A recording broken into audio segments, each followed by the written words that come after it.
students, I welcome you on this channel. This is Akshar Ganga channel and you are watching new video of English literature, and this is lesson, this is poetry, and this poem is from 9th class, and this is The Road Not Taken. The Road Not Taken, this poem is written by Mr. Robert Frost. He is an American and well-known American. बहुत famous हस्ती रहे हैं, ये 20th century से related रहे हैं और इन्होंने 4 बार पुलिट्जर प्राइज, बहुत फेमस प्राइज होता है नोबेल प्राइज के बाद में, उन्होंने ये प्राप्त किया था। तो ये उनके ये एज अमेरिकन ये बड़े गौरव की बात थी कि कोई इंग्लिश भाषा में इतनी कमांड रखता है और 4 बार ये अवार्ड जीतता है। तो स्टूडेंट्स, हम कवर कर रहे हैं इस पोएम को और 2 स्टैंजा हम कंप्लीट कर चुके हैं। और इससे पहले कुछ हम आपको बताना चाहेंगे कि इस चैनल जो अक्षर गंगा चैनल है, हम अपनी तीनों भाषाओं के वीडियोस डालते हैं, हिंदी लिटरेचर, इंग्लिश लिटरेचर और संस्कृत लिटरेचर। लिटरेचर के साथ में लैंग्वेज भी आपको लाइव क्लासेस भी मिलती हैं और वीडियोस भी मिलते हैं। तो सो प्लीज़ आप स्टूडेंट्स, यही अपील है कि आप इस चैनल को सब्सक्राइब करें और अपने फ्रेंड्स को भी शेयर करें ताकि वो भी इसका लाभ उठा सकें। तो friends, come to the point, अपने इस नए स्टैंजा पर आ जाते हैं। स्टैंजा नंबर 3 है। जब वो पोइट एक रास्ते को फॉलो करता है and he met two ways, वो 2 वेज पर 2 रास्ते उसको मिलते हैं, वहां से वो डाइवर्ट होते हैं 2 वेज में और उसके सामने एक बिग क्वेश्चन होता है कि कौन सा रास्ता वो फॉलो करे, ठीक, which should be beneficial for him, उसके लिए जो कि बेनिफिशियल हो भविष्य में। तो ऐसा सोच करके वो he waited for some times, just stopped there and watched there, ठीक है, as possible as he could, जितनी देर तक वो देख सकता है उतनी देर तक वो वहां पर देखता है। उसके बाद में वो अपने हिसाब से, अपनी बुद्धि से, अपने वाइज डिसीजन के साथ में क्या करता है, एक रास्ते को फॉलो कर लेता है और ये मानता है ये रास्ता उसके लिए अच्छा होगा। आगे ये जब जाता है, चलता है और तब क्या देखता है, कम टू हेयर, यहाँ पर आते हैं, सी एट द स्क्रीन पर आप देख सकते हो, and both that morning equally lay in leaves no step had trodden back, see here, and both. अब जब वो आगे चलता है तो वो क्या देखता है कि बोथ ये दोनों जो रास्ते थे ना, पहला वाला रास्ता और दूसरा वाला रास्ता, तो ये दोनों ही रास्ते ये कैसे थे, दैट मॉर्निंग, जब वो उस सुबह है, उस प्रातः काल में जब चल रहा था, उस मॉर्निंग के जो दोनों रास्ते थे, इट मीन्स पहला वाला फर्स्ट वे इधर जा रहा था और सेकेंड वे इधर जा रहा था। तो ऑब्वियसली उसने एक रास्ते को छोड़ा और दूसरे रास्ते को फॉलो करने लगा। जब यहाँ वो इस रास्ते पर जा रहा था तो उसने क्या देखा कि दोनों ही रास्ते, जैसा उसने पहला एक्सपेक्ट किया था वैसा ही दूसरा भी रास्ता इक्वली ले, एक जैसे थे, ठीक है ना, इक्वली सिमिलर था। तो पहला वाला रास्ता जैसा था वैसा ही ये दूसरा रास्ता भी उसे दिखाई पड़ा जब वो चलने लगा। ले मीन्स दैट वाज शोइंग, वो वहां वो रास्ता जो है दिखाई पड़ रहा था, ये वे है, ठीक है। तो इस रास्ते पर चल रहा था तो वो पहला वाला जो रास्ता था वो भी वैसा ही लग रहा था जैसा कि ये वाला जो चल रहा था, ठीक है। तो both ways were similar, equally means similar, ठीक, ये सिमिलर हो गया, ठीक। नेक्स्ट आइए, the leaves no step had trodden black, तो द लीव्स मीन्स पत्तियां किसकी, ग्रास, ठीक है, घास की छोटी छोटी पत्तियां होती हैं, तो स्मॉल लीव्स किसकी, ग्रास की। तो on the way there was grass, बहुत सारी घास थी, लेकिन नो स्टेप, वहां पर स्टेप नहीं पड़े थे, मीन्स कदम नहीं पड़े थे, ठीक, वहां पर कदम नहीं पड़े थे, ठीक, नो स्टेप, कोई भी कदम नहीं पड़ा था, हैड ट्रोडन ब्लैक, तो ट्रोडन मीन्स होता है क्रैश कर देना, crash with steps, with feet, कदमों से कुचल देना, और ब्लैक मीन्स काला हो जाना, तो काला कब होगा, वो घास अपना कलर चेंज कब कर देगी, जबकि कोई यहाँ वहां से कोई व्यक्ति चल रहा होगा, उस पर लगातार चलता होगा, तब वो ब्लैक हो जाएगा। तो वो कह रहा है कि ऑन लीव्स, और वो कह रहा है कि इन लीव्स, पत्तियों पर, नो स्टेप हैड ट्रोडन, कोई भी वहां पर ऐसा चिन्ह नहीं मिल रहा था कि ट्रोडन ब्लैक, कि उन वो घास कुचली गई हो और कैसी हो, और ब्लैक कर दिया हो, उस घास को विदर्ड कर दिया हो, उस घास के कलर को चेंज कर दिया हो, ऐसा कोई भी उसको जो है साइन नहीं मिल रहा था। It means he can imagine that this way is a unknown way for many people, this is separate from all people, दूसरे लोगों से काफी अलग अलग रहा है और इसीलिए अननोन रहा है वे, इसीलिए यहाँ पर कोई भी ऐसे सिम्टम्स नहीं मिल रहे हैं, ऐसे कोई सिंबल नहीं मिल रहे हैं। फिर कह रहे हैं oh I kept the first another day, फिर वो सोचता है, he thought कि he will follow, he would also follow that way, वो उस रास्ते को भी फॉलो करेगा जिस रास्ते को वो छोड़ आया है, यानी कि उसने he had chosen बोथ, उसमें से दो में से किसी एक को उसको चुनना था, तो उसने एक रास्ते को चुना था, तो अब उसे लग रहा है कि काश मैं दूसरे रास्ते को, यानी कि उसके पहले वाले जो रास्ते को जिसको मैं छोड़ आया हूँ उस पर अगर मैं चलता तो शायद बेटर होता, it was a much better decision. तो वो कह रहा oh I kept the first for another day, अब वो कह रहा है कि निश्चित रूप से वो ये कोशिश कर रहा है कि आई केप्ट द फर्स्ट, जो पहला वाला रास्ता था ना, इस पहले रास्ते को भी वो लेगा, फॉलो करेगा, केप्ट मीन्स उसको फॉलो करेगा इन फ्यूचर, ठीक है, फॉर अनदर डे, किसी दूसरे दिन जब वो आएगा तो क्या करेगा, वो दूसरे रास्ते से आएगा, क्यों, क्योंकि because he knew the second way is not well and it is unfamiliar to the people, ये जो दूसरा रास्ता है जिस पर वो चल रहा है वो फैमिलियर नहीं है, और ये कैसा है, had trodden black, not step had put here, यहाँ पर कोई भी स्टेप्स नहीं रखे गए, नो का मतलब यहाँ पर है कि आम तौर पर वो आम रास्ता, पब्लिक रास्ता नहीं है, क्यों, क्योंकि वो घास ये दिखा रही है, ठीक।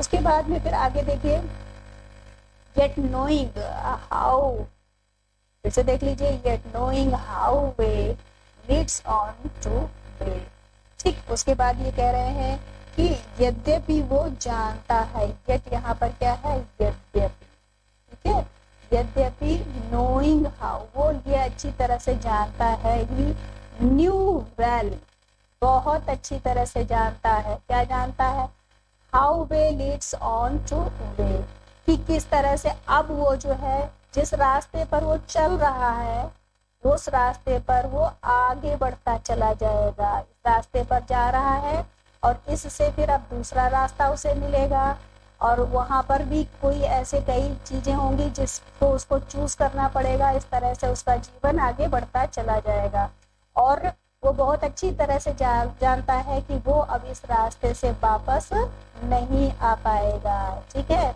he did not return back on the way, रास्ते पर वो वापस नहीं लौट पाएगा, और उसके बाद क्या करेगा कि I doubted if I should ever come back, जब वो आगे ही बढ़ता चला जाएगा ना, तो कह रहा है ना, yet knowing how way, yet knowing, कि यद्यपि वो जानता है, साइड आगे बढ़ गई है, फिर से देख लेते हैं, तो yet knowing how way, कि वो तथापि वो जानता है कि how way leading on to way, ये जो रास्ता है ये तो आगे ही बढ़ता चला जा रहा है, इसमें पीछे जाने रिटर्न होने का कोई चांस नहीं है।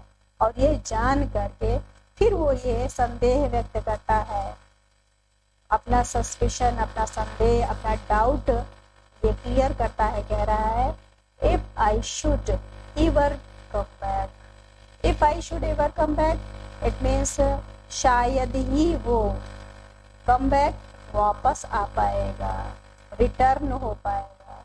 ठीक है ना, कम बैक मीन्स रिटर्न। ठीक, रिटर्न। तो वो शायद ही वो इस रास्ते पर वापस आ पाएगा। क्यों? क्योंकि देखिए इसमें लाइफ को सिंबलाइज किया गया है। जब हम किसी रास्ते पर जीवन के चलते हैं और हमारे ईयर्स पास हो जाते हैं उस रास्ते पर, तो उस रास्ते से वापस आना असंभव होता है। जब आप 9th से 10th में जाते हैं तो 10th से 9th में वापस नहीं आते हैं।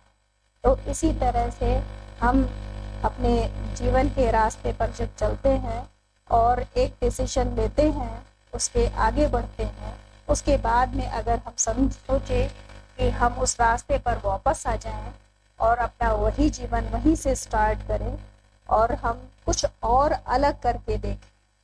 मान लीजिए कि आप एक अच्छे डॉक्टर हैं और उसके बाद में अगर आप चाहें कि हम वही जीवन वापस लाके और हम एक किसी दूसरे फील्ड में चले जाएं, आप एक आर्टिस्ट बन जाएं, तो आपको वो ईयर जो आप पास्ट हो चुके हैं उन ईयर्स में वापस आना संभव नहीं है। तो ये बात यहाँ पर जो राइटर है, पोइट है, वो ये क्लियर कर रहा है।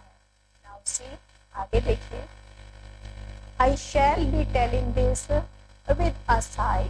अब जब वो उस रास्ते पर आगे बढ़ता चला जा रहा है, आगे बढ़ता चला जा रहा है और उसके बाद में ये सोच रहा है, ये आ गया उसका फ्यूचर। ठीक, ये उसका भविष्य आ गया। अब जब भविष्य में जब वो यहाँ पर खड़ा होगा, मान लीजिए ये आपका पोइट खड़ा है, ठीक है, जस्ट इमेजिन। तो ये जो पोइट आपका यहाँ पर जो खड़ा है, तो ये पोइट है, ये सोच रहा है। अब उस समय क्या करेगा, कोई उससे पूछेगा, उससे अगर एक्सपीरियंस पूछेगा कि आपका जो पास्ट था कैसा रहा, आपने डिसीजन कैसे लिया, कैसा आपका एक्सपीरियंस रहा अपने जीवन का, तो वो कह रहा है कि तब आई शैल बी टेलिंग, तब वो क्या कहेगा, वो ये कहेगा कि this with a Sai. Sai means होता है टेकिंग अ लॉन्ग ब्रेथ, एक गहरी सी सांस लेकर, गहरी सी सांस लेते हैं जब बहुत कोई विषय ऐसा होता है, बहुत कुछ स्मरण करना होता है किसी घटना को, तो क्या होता है, एक साई, एक गहरी सी सांस ली जाती है। तो उस गहरी सी सांस लेकर वो बोलेगा, अपने जो फ्यूचर में जब चला जाएगा और उससे कोई एक्सपीरियंस शेयर करेगा, तो वो कहेगा somewhere ages and ages hence, somewhere, कभी भी, ages and ages means in future, भविष्य में, ठीक है, somewhere, कभी जब कोई मिल जाएगा तो और उससे पूछा कि what is experience of your past, ठीक है, आपके पास्ट का एक्सपीरियंस क्या है, तो टेल अस, हमें आप बताइए। तो न्यू जनरेशन पूछेंगी तो कह रहे हैं ages and ages means in future.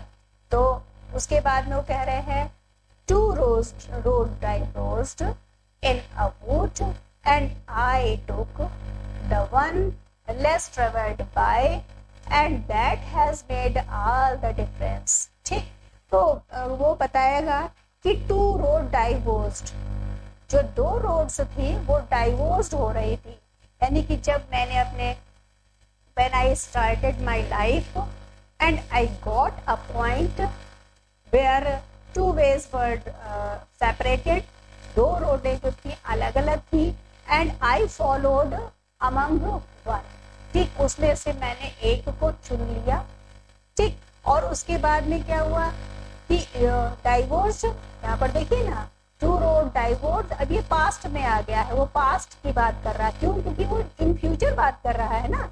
तो अब जब आप फ्यूचर में चले जाते हो तो क्या कहते हो कि भाई हमने परीक्षा पास की थी MBBS की, उसके बाद में हमने जो है सारा का सारा कोर्स किया, उसके बाद में हम डॉक्टर बने। तो ऐसे ही जब वो पहुंच जाएगा तो वो ये कहेगा कि 2 रोड डाइवोर्स, की 2 रोडें अलग अलग हो रही थी। और उसके बाद में इन अवुड मीन्स एक जंगल में, एक फॉरेस्ट में मैं जब जा रहा था, यानी कि मैं अपने जीवन में आगे बढ़ रहा था। देखिए ये सिंबलाइज है पूरी पोएम सिंबलाइज है कि लाइफ पर सिंबलाइज है, ठीक है, क्योंकि इनकी बड़ी पोएम जो है मिस्टीरियस होती है, रहस्यमयी होती है, इसमें एक फिलॉसफी छिपी हुई होती है। तो कह रहे हैं कि भाई एक जंगल में जब मैं जा रहा था, वहां पर 2 रास्ते डाइवोर्स हुए, अलग अलग हुए, और उसके बाद में एंड आई टुक, और मैंने क्या किया, यहाँ पर 2 बार आई है, देख लीजिए, आई टुक द वन लेस, और उसमें से मैंने एक को फॉलो कर लिया था, क्योंकि लेस ट्रेवल्ड, जो कि कम चली हुई थी, बाय मतलब जो लोग थे, लोगों के द्वारा कम चली गई थी, एंड दैट हैज मेड, और इसी की वजह से जो मैंने अपना डिसीजन लिया था उस रास्ते को फॉलो करने का, दैट हैज मेड, और इसी डिसीजन ने क्या किया था, मेड मीन्स कर दिया, पूरा कंप्लीट किया, ऑल द डिफरेंस, ये जो डिफरेंस बना है ना, आज मेरे जीवन में जो डिफरेंस बना है, जो मुझे जो भी अचीवमेंट्स हुई हैं, तो अकॉर्डिंग टू माई डिसीजन, मेरे अपने निर्णय के अनुसार जो कुछ भी मिला है, इसे देख लेंगे, and that has made all the difference, और उसी की वजह से सारा का सारा डिफरेंस मुझे मिला है, यानी कि मुझे जो कुछ भी मिला है उसमें यही अंतर है कि मैंने ये रास्ता अपनाया है, इसको फॉलो किया है। अगर मैं किसी दूसरे रास्ते को फॉलो करता तो क्या होता, तो कोई दूसरा परिणाम मुझे मिल सकता था, ठीक है। It can be possible that my achievements, my results will be changed, ठीक है, अगर मेरा डिसीजन कुछ और होता, ठीक है। तो अगर इस तरह से ये जो पोएम कंप्लीट हो जाती है, ठीक। तो अब थोड़ा सा हम यहाँ पर लिटरेरी डिवाइसेस जो होते हैं उनको हम थोड़ा सा देख लेते हैं। फ्रेंड्स यहाँ पर देखिए, यहाँ पर एक तो सबसे पहले इस पोएम का जो बेस है वो सिंबलाइज करना है। सिंबलाइज करना मीन्स किसी भी अगर हम किसी चीज़ को कहते हैं, किसी घटना को बताते हैं, किसी बात को बताते हैं, तो उसमें सिंबलाइज करना की मतलब कि हम उसकी तुलना किसी दूसरे से कर रहे हैं, मतलब इस चीज की जो उसने रास्ता अपनाया है, इस रास्ता अपनाने की जो तुलना है वो किससे कर रहा है, वो कर रहा है अपने जीवन से। हर व्यक्ति का जीवन होता है, उसे एक ऐसे पॉइंट पर डिसीजन लाना होता है, उसको डिसीजन लेना पड़ता है, ठीक। तो सबसे पहले क्या है कि ये जो है ये लिटरेरी डिवाइस है,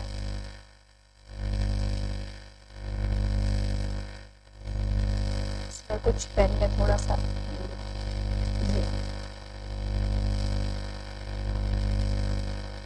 ये है लिटरेरी डिवाइस, ठीक।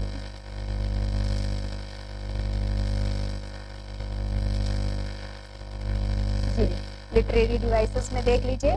तो सबसे पहले क्या है, बेस इसका क्या है, ये सिंबलाइज किया गया है, सिंबोलिज्म है, ठीक। उसमें अब देखिए अपने स्टेंजास में आते हैं, बैक करते हैं, स्टेंजास में आते हैं। सबसे पहले देखिए,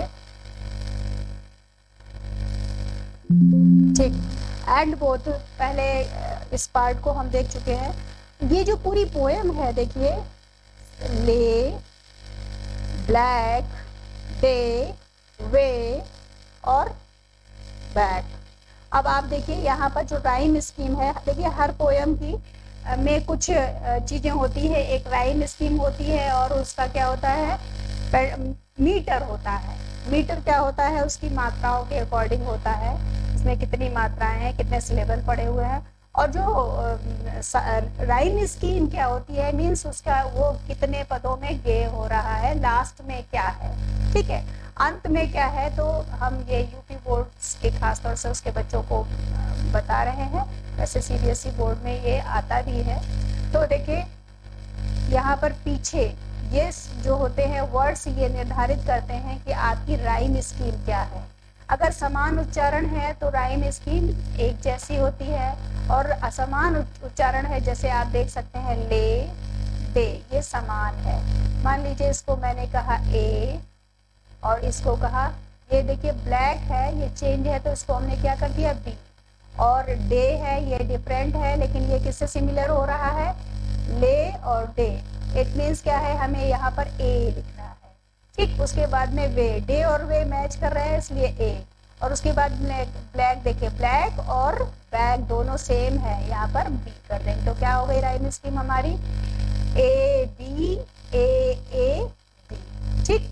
ये राइम स्कीम हमारी हो गई। इट मीन्स हमारी पोयम में ऐसे ही हम देखेंगे हर स्टेज में यही राइम स्कीम है, लेकिन स्टूडेंट्स ये जरूरी नहीं है कि हर स्टेज में हर पोयम में एक ही राइम स्कीम हो, चेंज भी होती रहती है। लेकिन यहाँ पर राइम स्कीम क्या है, ए बी ए बी, ठीक। ए बी मैंने आपको बताया है, ले डे वे ये तीनों एक जैसे हैं और ब्लैक और बैग एक जैसे हैं, इसलिए ए बी ये राइम स्कीम इसकी है, ठीक। आगे बढ़ते हैं, आगे देखते हैं कि हमारी जो पोएम है उसमें आप जब देखेंगे पहले स्टेंजास में देखेंगे, वहां पर फर्स्ट लाइन में ए आप देख सकते हो ना, आप अपनी लाइन के फर्स्ट स्टेंजा में देखिए एंड, फर्स्ट सेकेंड लाइन में एंड है, थर्ड लाइन में एंड है और फोर्थ लाइन में एंड है, तो तीनों में एंड आ रहा है, इसलिए क्या है कि यहाँ पर एनाफोरा हो जाएगा। क्या हो जाएगा, जब बार बार एक वर्ड का रेपिटेशन हो जाता है तो क्या होता है, एनाफोरा होता है, उसे कहते हैं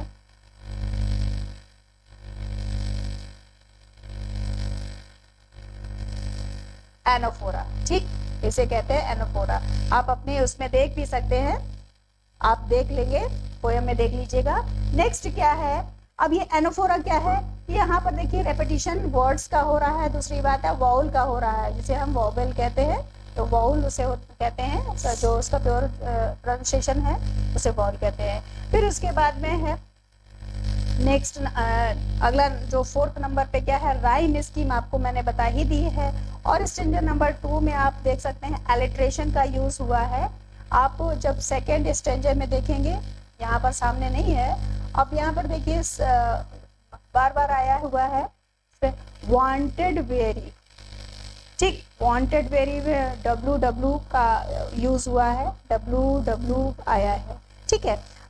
लाइन नंबर 3 आप देख सकते हैं, वांटेड लिखा हुआ है, फिर वेरी लिखा हुआ है, तो डब्ल्यू का जो प्रोनाउंसिएशन होता है एलिट्रेशन होता है। इसका मतलब कि एलिट्रेशन इट मीन्स अगर बाउल का रेपिटेशन यहाँ पर हुआ है, एनाफोरा हुआ, उसके बाद में क्या हुआ कि जब कॉन्सोनेंट का, ठीक है, एक वॉवेल होता है, दूसरा कॉन्सोनेंट होता है, आप जानते हैं, तो कॉन्सोनेंट का जहाँ पर रेपिटेशन होता है वहाँ पर क्या होता है, वहाँ पर एलिट्रेशन होता है। इसका मतलब है ये वांटेड और वेरी दोनों में क्या है, एलिट्रेशन है, दोनों में क्या है, एलिट्रेशन है, ठीक।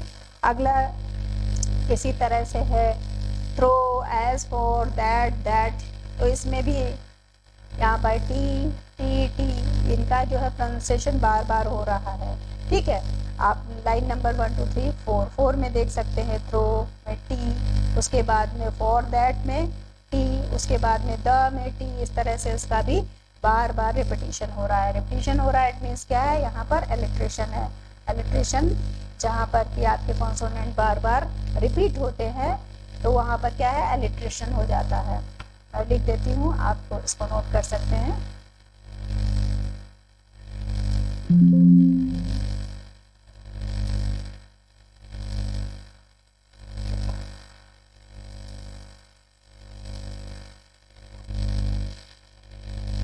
चलिए कोई बात नहीं है, आप जो है नोट कर सकते हैं एलिट्रेशन, यहाँ पर एलिट्रेशन है, ठीक है। तो इस तरह से हमारा हमने कुछ लिटरेरी डिवाइसेस के लिए आपको डिस्कस किया है, आप उसको लिख सकते हैं। अगर रिटन मेरा काम करेगा तो मैं आपको लिख देती हूँ एलिट्रेशन। ऊपर देखते हैं